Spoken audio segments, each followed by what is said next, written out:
Bonsoir à tous, ravi de vous retrouver en ce milieu de semaine sur Monaco Info. Voici les titres de votre journal. Le gouvernement princier réactive ses aides économiques en faveur des commerçants et des restaurateurs de Monaco. Le ministre des Finances et de l'Économie, Jean Castellini, nous en dévoilera les détails dans quelques instants. Que retenir de l'année 2021 sur le plan législatif et quels seront les grands dossiers à suivre au Conseil national cette année? Stéphane Valéry sera avec nous pour en parler. Il s'appelle Martial Piet, il est le nouveau chef de corps de la Compagnie des Carabiniers du Prince. La cérémonie de passation de commandement a eu lieu aujourd'hui au Palais Princier. Martial Piet nous livrera ses premières impressions. Ce 20 janvier marque également le coup d'envoi du Rallye Monte-Carlo. Alors que cette 90e édition coïncide avec le début d'une nouvelle ère, nous nous sommes intéressés ce soir aux pilotes amateurs. Et puis à la fin de ce journal, nous reviendrons sur la Générale de Le Turc en Italie de Rossini avec une distribution exceptionnelle. Le reste de l'actualité vous est développé par Julia Vial. Bonsoir Julia. On débute avec la réactivation de mesures pour soutenir l'économie et l'emploi. Bonsoir Émilie, bonsoir à toutes et à tous. L'objectif concret de ces aides est de pouvoir accompagner les secteurs les plus touchés par les restrictions liées au variant Omicron. Nous écoutons à ce sujet le ministre de l'Économie et des Finances, Jean Castellini. Ces mesures, ce sont des mesures qui en effet étaient très attendues par les professionnels et ont fait l'objet d'une large concertation avec les membres du Conseil national, notamment dans le cadre du comité mixte de suivi, mais aussi, je pense en particulier à l'AIHM, qui représente des secteurs comme l'hôtellerie et la restauration. Ce sont des mesures connues et donc lisibles, qui ont démontré leur efficacité tout au courant de l'année 2021 notamment, mais pour certaines, dès leur mise en place au printemps 2020, en effet, avec le CTTR, et en juillet 2020 avec la CARE. Et le dispositif est complété par ce que l'on appelle l'exonération partielle des charges patronales, qui concerne plus particulièrement les plus petites entreprises, celles qui réalisent moins de 5 millions d'euros de chiffre d'affaires. Je pense aussi à tout le monde de l'événementiel, du tourisme, les difficultés que les uns et les autres rencontrent aujourd'hui du fait des mesures à l'international et pas spécifiquement des mesures monégasques, font que nous avons moins de participants au congrès. Le télétravail également qui a été mis en place et qui a démontré toute son efficacité dans la lutte contre la pandémie, mais bien sûr qui vide les rues, qui fait que les entreprises évidemment accueillent moins de personnes et que entre midi et deux, moins de salariés vont au restaurant ou vont faire leurs courses. Donc il fallait que ces secteurs plus particulièrement touchés soient ceux qui reçoivent du côté des pouvoirs publics la plus grande attention et le plus grand soutien. Nous espérons, comme tous, que ces mesures seront mises en place le moins longtemps possible. En tout état de cause, nous les avons annoncées jusqu'à fin février. Et je vous rappelle que ces mesures entrent en vigueur dès ce jeudi 20 janvier. Autre information communiquée aujourd'hui, Marc Vassallo remplace Robert Coll comme secrétaire général du gouvernement. Cette nomination, Émilie, intervient dans le cadre de la nouvelle organisation du ministère d'État. Marc Vassallo prendra ses fonctions le 7 février et s'inscrit ainsi dans le prolongement de la nomination de Madame Laurence Garino. Elle est la nouvelle chef de cabinet du ministre d'État depuis septembre 2021. Pierre Dartout renforce donc encore ses équipes pour veiller à l'accomplissement des missions qui lui ont été confiées par le prince souverain, notamment l'interministérialité indispensable à la bonne exécution de la politique gouvernementale. Et alors que Jean Castellini nous a détaillé il y a quelques instants le renouvellement et la réactivation des soutiens à l'économie et à l'emploi, le président du Conseil national présentait aujourd'hui ses vœux à la presse. Stéphane Valéry est avec nous depuis l'hémicycle. Bonsoir. Bonsoir Madame Rousseau. Une réaction tout d'abord sur l'annonce du gouvernement princier aujourd'hui. Le chômage total temporaire renforcé a été reconduit, tout comme l'exonération partielle des charges patronales. La CARE pourra également être sollicitée. Selon vous, c'est une mesure qui s'imposait compte tenu de la situation sanitaire ? Oui, absolument. C'était une demande bien sûr des élus du Conseil national. Il faut constater malheureusement depuis le début de cette année que notamment le télétravail provoque un certain nombre de pertes de clientèle, mais aussi la diminution des vols internationaux avec la recrudescence du variant Omicron. Donc oui, il était important que Monaco reste, comme il a été depuis le début, un État exemplaire en matière de soutien à ses salariés à travers le CTTR, à ses travailleurs indépendants, ses commerçants et ses entreprises, à travers notamment la CARE. Et donc, globalement, pour simplifier les choses, les mesures efficaces qui avaient été mises en place par l'État monégasque l'année dernière sont renouvelées. Voilà, donc ce sont de bonnes décisions prises en pleine concertation avec les élus du Conseil national. Oui, justement, comment se portent vos relations avec le gouvernement princier? On peut dire que vous êtes en total accord sur la politique menée par le gouvernement pour faire face à cette crise sanitaire? Nous sommes globalement d'accord, mais heureusement, dans notre monarchie constitutionnelle moderne, le Conseil national, qui est une assemblée élue par les Monégasques, qui est un partenaire indépendant du gouvernement, n'est pas seulement là pour dire que tout est toujours parfait. Donc nous sommes là aussi pour apporter des idées, des propositions, parfois émettre des critiques, tout simplement dans l'intérêt de la politique de l'État, pour que les mesures prises par le gouvernement soient le plus proches des attentes, des besoins, de la réalité du terrain, des Monégasques, des résidents et des salariés de ce pays. Alors nous sommes globalement d'accord. Par exemple, nous partageons l'idée que la vaccination protège. Elle protège des cas graves, elle permet de sauver des vies, elle allège les services de réanimation, elle permet à nos équipes hospitalières de tenir le choc. Sur le plan économique, on vient de le voir, et sur le plan social, Monaco a été exemplaire. Les aides mises en place, nous les partageons. Certaines d'ailleurs sont issues des propositions du Conseil national. Le prince souverain a pris les bonnes décisions. Regardez les résultats. Le budget 2022 est de nouveau excédentaire. L'économie repart en principauté. Voilà, ceci ne nous empêche pas de dire qu'il y a des choses qu'on pourrait faire autrement. Peut-être nous pouvons reprocher parfois au gouvernement de ne pas être assez réactif. Autant il faut... Je pense à la crise sanitaire, à la gestion de la crise sanitaire par exemple. Autant il faut prendre des mesures de renforcement et de protection de la population quand la pandémie galope. Il faut aussi savoir rapidement assouplir ces mesures quand le virus recule. Nous avons eu l'occasion de dire au gouvernement, alors que pendant plusieurs semaines, au mois d'octobre notamment, le taux d'incidence était très bas, qu'il est regrettable qu'il n'ait pas décidé à l'époque, pendant quelques semaines, d'alléger le port du masque pour les enfants, qui n'avaient plus besoin de le porter s'ils étaient assis à leur siège. Ça aurait permis effectivement de faciliter l'enseignement et la vie de nos écoliers. Il faudra, dès que, et on peut l'espérer rapidement, donc au printemps en tout cas, dès que la pandémie va reculer, il faudra rapidement permettre la suppression du port du masque. Vous venez de le souligner, 2021 aura été une nouvelle année d'épreuves. Si l'on devait dresser un bilan de cette année à l'Assemblée, lequel serait-il? Quels sont les principaux sujets qui vous ont marqué en 2021?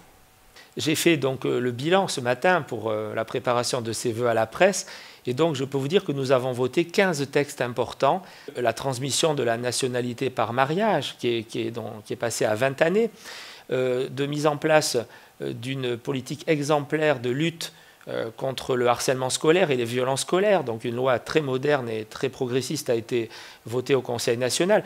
On peut parler de la reconnaissance des enfants du pays, de la sauvegarde du secteur protégé, de l'amélioration du contrat habitation-capitalisation, et puis bien sûr plus récemment, la reconnaissance des pratiques de soins non conventionnelles, qui était aussi très attendue par de nombreux résidents. Le logement faisait partie des grands dossiers de 2021 pour l'Assemblée. Il le sera encore en 2022 ? C'est la première année où on va toucher les fruits du travail, des décisions donc annoncées par le prince souverain en mars 2019 de ce grand plan national logement pour les Monégasques, qui était souhaité par le Conseil national depuis son élection en 2018. Eh bien ça y est, ces grands chantiers, ces grands immeubles qui ont été lancés à partir de 2019, nous allons enfin pouvoir obtenir le résultat, la livraison des appartements neufs domaniaux. Il y aura aussi la livraison du palais Honoria en 2022. Et puis en 2023 encore Testimonio 2 bis, notamment le Grand Ida. Tout ça, c'est plus de 600 appartements domaniaux neufs. Ça veut dire que d'ici la fin de l'année prochaine, nous aurons enfin résorbé la pénurie et tous les Monégasques, toutes les familles monégasques dont la situation le justifie pourront être bien logés dans leur pays. Je voudrais dire un mot aussi pour les enfants du pays, parce que mécaniquement, par un effet de vase communicant, c'est aussi une bonne année 2022 pour le logement des enfants du pays, car nous avons à peu près statistiquement ces dernières années constaté que 20% des monégasques qui se déplacent dans les domaines viennent du secteur protégé. Donc vous voyez, ça fait plus de 100 appartements pour des familles d'enfants du pays qui vont se libérer dans le secteur protégé. Alors là, on parle du logement. Stéphane Valéry, quels seront les autres grands projets qui feront l'objet d'un vote de l'Assemblée en 2022? J'en retiendrai 3 de manière subjective, mais qui me semblent vraiment très importants en 2022. Alors d'abord, devant nous, c'est le calendrier là, le plus proche. Le Conseil national est convoqué en session extraordinaire par le prince souverain. Et donc, en plein accord avec le ministre d'État et moi-même, la séance publique aura lieu le 31 janvier à 18 h. Il s'agit de voter des projets de loi très importants, il y en a 2, concernant la lutte contre le blanchiment de capitaux, le financement du terrorisme et la corruption. Comme le souhaite le prince souverain, le Conseil national veut que Monaco soit un pays exemplaire en matière de standards internationaux, de respect des directives européennes, des meilleurs standards effectivement de lutte contre le blanchiment. Mais nous avons un autre souci, une autre ligne rouge à ne pas franchir pour nous, c'est de ne pas surtransposer les directives européennes. C'est-à-dire, nous n'avons aucune raison d'imposer à nos commerçants, à nos artisans, à nos travailleurs indépendants, à nos entreprises, des contraintes supplémentaires qui ne sont pas demandées par les instances internationales et qui peuvent créer d'ailleurs des désavantages concurrentiels pour nos acteurs économiques par rapport à ceux d'autres pays. Nous allons donc amender les projets du gouvernement qui, sur certains points, à notre avis, allaient trop loin et surtransposer les directives pour protéger notre économie. On n'avait aucune raison aussi de revenir sur les limites déjà strictes et fixées d'utilisation du cash dans les commerçants, chez les commerçants. Donc ça, c'est un point très important dès le 31 janvier. Il y a d'autres enjeux majeurs en 2022. Comme la retraite complémentaire, par exemple? La création d'une caisse monégasque spéciale de retraite complémentaire qui va se substituer au régime français de l'Agirc-Arrco. C'est un moment très important pour les futurs retraités, mais déjà pour les salariés, pour les entreprises, car cela va permettre de baisser les cotisations pour le régime complémentaire des salariés et des entreprises. C'est aussi une bonne nouvelle pour les retraités, puisque ça permettra d'améliorer les pensions de retraite complémentaires. Donc nous voulons voter un projet de loi, donc une loi, cette année pour que ce régime soit applicable dès le 1er janvier de 2023, donc pour les salariés et les retraités de la principauté. Président, vous avez mentionné 3 points, quel est le 3e alors? C'est le vote de la modernisation du statut des fonctionnaires. Elle visera à améliorer la formation continue des fonctionnaires, à améliorer leur mobilité, mais aussi, et nous sommes encore en discussion avec le gouvernement, peut-être à formaliser dans un véritable 13e mois pour sécuriser ces droits aux fonctionnaires, les primes qui pour l'instant sont versées à l'été et sont versées en fin d'année. Donc il y a beaucoup d'autres points bien sûr dans la modernisation de ce statut, loi très importante, donc je souhaite vraiment pouvoir voter cette année. Et nous suivrons cela de près. Merci infiniment Stéphane Valéry d'avoir été notre invité sur Monaco Info ce soir. Merci à vous Madame Rousseau, merci beaucoup. Le reste de l'actualité en principauté, c'est la cérémonie de passation de commandement du corps de la Compagnie des Carabiniers du Prince. Avant de recevoir le nouveau chef de corps, le commandant Martial Pied, Christinda Thomel revient sur cette cérémonie qui a eu lieu ce matin au Palais Princier.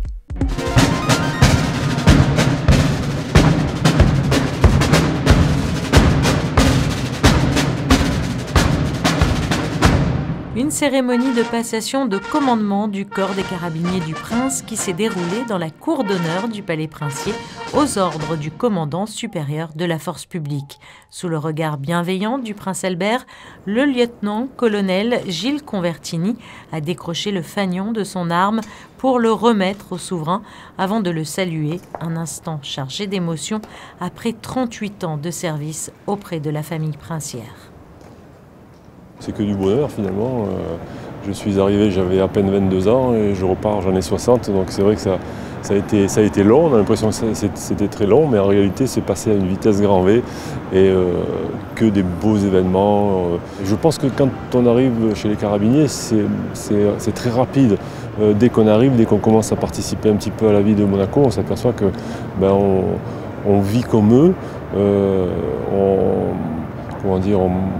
Lorsqu'ils sont tristes, on est triste avec eux, et lorsqu'ils sont heureux, on est heureux également. Donc ouais, c'est très rapide, on s'attache rapidement à cette famille. y a un moment sur les 38 années que vous devez retenir, ça serait lequel?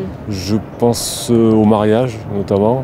Le mariage a été 3 jours intenses. On a eu beaucoup de travail, mais je crois que c'est un des plus beaux moments que j'ai pu vivre en principe. J'en ai vécu plein d'autres, mais celui-là a été un petit peu plus intense que les autres. Qu'est-ce que vous souhaitez à celui qui vous remplace? Écoutez, je lui souhaite d'être aussi heureux que je ne l'ai été pendant ces 38 années. Pour lui, ça sera un petit peu plus court, c'est sûr, mais que du bonheur, parce que c'est vrai qu'on a la possibilité d'être très heureux chez les carabiniers. Le souverain a ensuite remis le fanion au successeur du lieutenant-colonel Gilles Convertini, le commandant Martial Pied, qui a alors pris le commandement des troupes pour le défilé. Après avoir commandé le garde-à-vous et présenté les armes, le commandant Martial Pied a rejoint la tête de son détachement pour rejoindre la caserne du Palais Princier. Avec cette passation de commandement, ce jeudi 20 janvier 2022, une nouvelle page de l'histoire s'ouvre pour la compagnie des carabiniers du Prince. Merci Monseigneur. Et hasard ou coïncidence du calendrier, c'est un 20 janvier, jour de la Saint-Sébastien, que cette cérémonie a eu lieu. Saint-Sébastien qui, je vous le rappelle, est le saint patron des carabiniers. Une messe a d'ailleurs été célébrée ce matin en la cathédrale de Monaco, en présence notamment de son Altesse Sérénissime, le Prince Albert II, avec un accueil musical par l'Orchestre des Carabiniers du Prince. Le nouveau chef de corps de la compagnie des Carabiniers du Prince était également présent. Et il est avec nous ce soir depuis la place du Palais Princier. Bonsoir Martial Pied. Bonsoir Émilie. Comment avez-vous vécu cette cérémonie? Avec beaucoup d'émotion et de fierté, j'imagine, hein? Oui, une grande émotion. De fait, parce que la compagnie des carabiniers est une institution vieille de 200 ans et donc prendre la tête de la compagnie, effectivement, c'est un honneur. Aussi, beaucoup d'émotions avec le départ de Gilles, qui est resté, lui, 38 ans carabinier. Donc, et également une émotion partagée avec ma famille. Alors faisant plus ample connaissance, quel a été votre parcours avant d'arriver à la tête de la compagnie? Moi je suis issu de l'armée française, j'ai fait une carrière de 26 ans au sein de l'armée française. Au tout début j'étais aspirant, donc ma première partie de carrière était dans le matériel parachutiste à Toulouse. Ensuite, au gré des affectations, je suis allé à Châteauroux, Salbris. Ensuite, j'ai fait par voie de recrutement interne l'école militaire interarmes à Coët-Quidan pendant 2 ans. Et à l'issue, j'ai changé d'arme. Je suis passé dans l'arme du génie. Et à l'issue, une affectation à Bayonne pendant 4 ans. Ensuite, j'étais à Metz, commander une compagnie. Et ensuite, Montauban au 17e RGP, où j'ai eu l'occasion de participer au Maréna du régiment avec la princesse Caroline. Et plusieurs dossiers vous attendent désormais. Quelles sont vos ambitions à la tête du corps? Alors les ambitions sont multiples. Il faut dans tous les cas continuer avec la période actuelle à entretenir une cohésion qui n'est peut-être pas forcément évidente parce qu'on se côtoie de moins en moins, donc il y a effectivement cet aspect-là. Il y a un aspect aussi sur l'instruction, donc l'instruction initiale des jeunes recrues. On va avoir à la fin du mois 10 jeunes carabiniers qui vont être incorporés et ensuite une formation continue parce qu'effectivement la période n'est pas non plus propice à l'entretien des savoir-faire au regard des particularités du moment. Et commandant, quel regard portez-vous sur le rôle et les missions des carabiniers qui ont dû s'adapter depuis la crise sanitaire, hein? Le corps a été pleinement mobilisé. Oui, on est mobilisé depuis le début de la crise sanitaire, donc on s'est adapté au niveau donc, du fonctionnement interne au sein du palais, au niveau du fonctionnement interne au sein de la caserne, que ce soit pour les carabiniers ou leurs familles. Et ensuite, nous avons aussi, dès le départ, participé aussi au soutien logistique du stock d'État, que nous continuons aussi de faire actuellement pour gérer et surtout distribuer tous les tests dans tous les organismes de la principauté. Et qu'est-ce que l'on peut vous souhaiter aujourd'hui, commandant? Donc, une longue vie, plein de bonheur avec les carabiniers. Alors ça peut peut-être paraître paradoxal, mais c'est vrai que c'est un vrai plaisir de commander les carabiniers qui sont polyvalents, qui sont attachants. Donc c'est vraiment un partage avec les carabiniers pour continuer d'exercer notre métier au service du souverain et de continuer de poursuivre dans l'excellence. C'est tout ce qu'on vous souhaite en tout cas. Merci infiniment Martial Pied d'avoir été avec nous ce soir. Merci, bonne soirée à vous.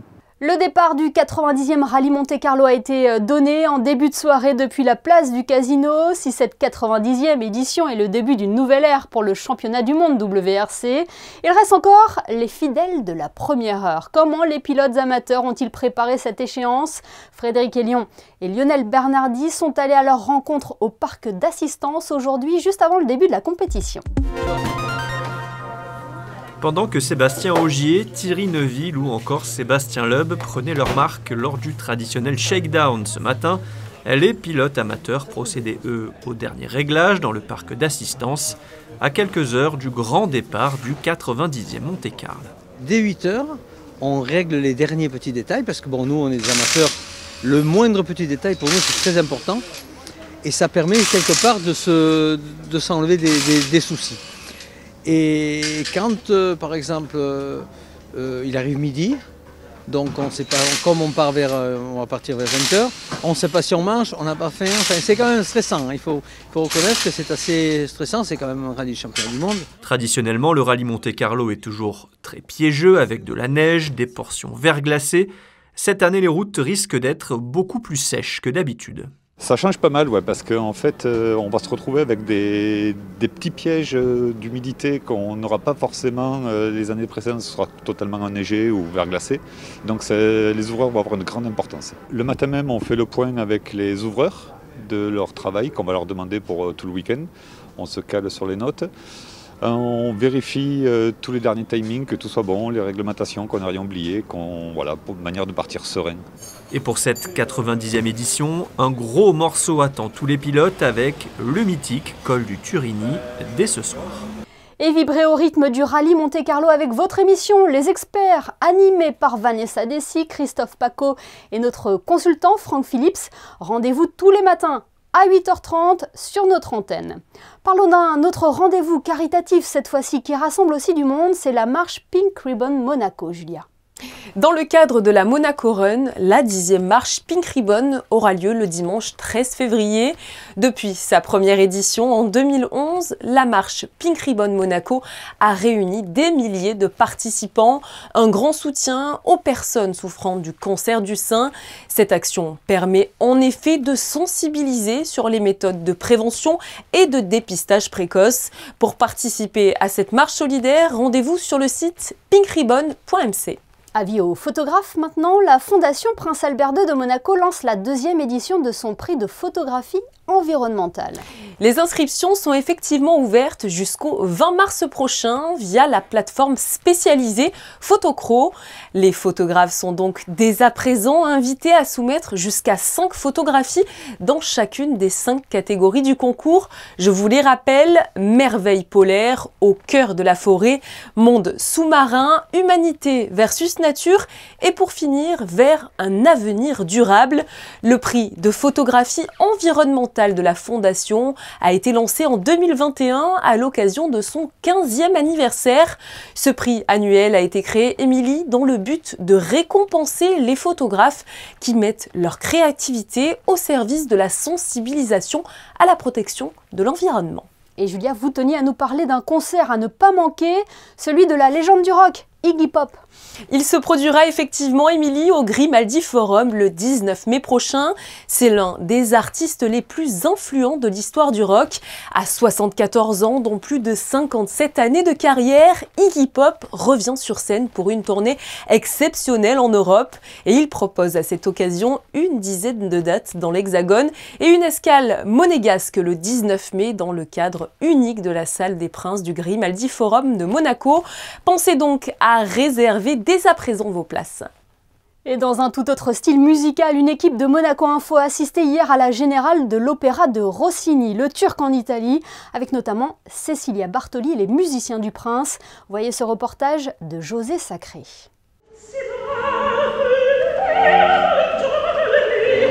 Avec les musiciens du Prince dirigés par Gianluca Capuano, des décors et des costumes de toute beauté, une mise en scène pétillante d'humour et d'originalité de Jean-Louis Grinda, un Turc en Italie de Rossini bénéficiait d'une exceptionnelle distribution amenée par l'incomparable Cecilia Bartoli que nous avons rencontrée sur la scène de la salle Garnier après la générale du spectacle.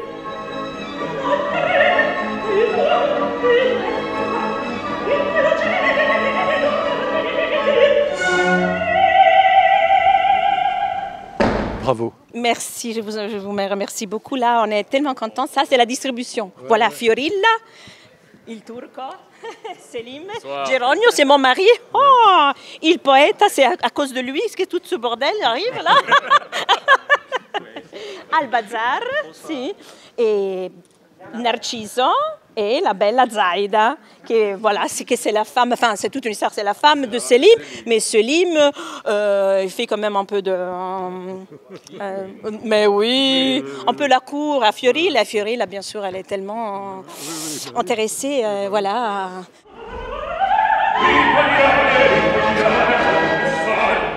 Et on sent que ça vous plaît.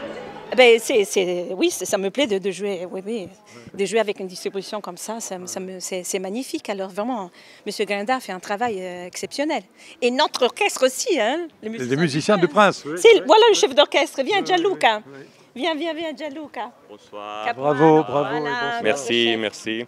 Alors évidemment, Rossini c'est un de vos compositeurs préférés. Vous en avez beaucoup, bien sûr, mais Rossini quand même, vous l'avez tant chanté.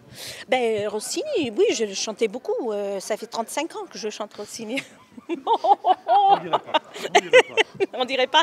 Ah ben c'est bien plus fort pour Fiori. Là, il faut quand même maintenir la ligne, hein, parce que sinon... C'est de la musique qui apporte du bonheur. C'est la musique qui porte bonheur. On a besoin de bonheur maintenant. C'est dans un moment de pandémie comme ça, ça nous fait du bien.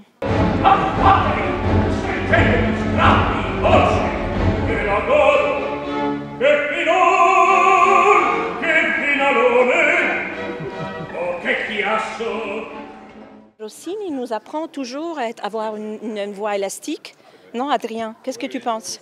C'est une technique particulière et que ça doit être une technique très saine. Et bon, la joie de chanter Rossini, c'est unique. Et bon, après, la joie de chanter avec une équipe comme ça et dans une mise en scène comme ça, c'est vraiment... moi, je suis ravi d'être ici. Le Turc, il a toujours raison, hein, Selim. Il a raison, mais vous ne l'avez pas suivi quand même. C'est comme ça la vie. Hein. Et moi, je suis restée avec mon amour, quand même. Geronio, à la fin, c'est lui mon amour. Moi. Il vero amore Geronio, sì. Per la vita, per la vita.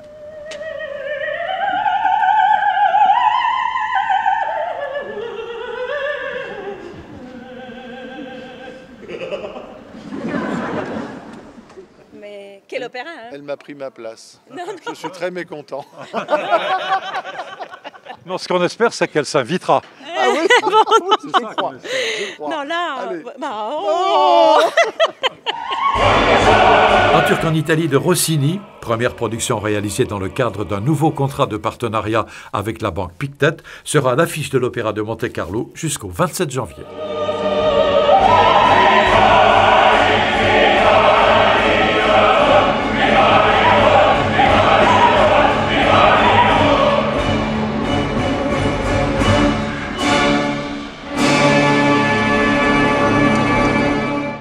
Le rendez-vous est pris. Avant de nous quitter, jetons un coup d'œil sur les prévisions météo avec vous, Julia Vial. Avez-vous de bonnes nouvelles à nous annoncer pour la journée de demain, Julia? De très bonnes nouvelles, je dirais même, avec un grand soleil sur la principauté et ce toute la journée. Les températures seront de saison avec 11 degrés de maximale. Demain, si vous connaissez une Agnès, n'oubliez pas de lui souhaiter une très bonne fête. Merci Julia et merci à vous de nous être fidèles chaque soir sur Monaco Info. L'information continue sur nos réseaux sociaux. Et pour refermer ce journal, notre photographe Manuel Vitali vous emmène à Saint-Pétersbourg ce soir où la Roca Team affronte le Zénith en Euroleague. Nous y reviendrons d'ailleurs dans notre édition de demain. Excellente soirée à tous sur Monaco Info.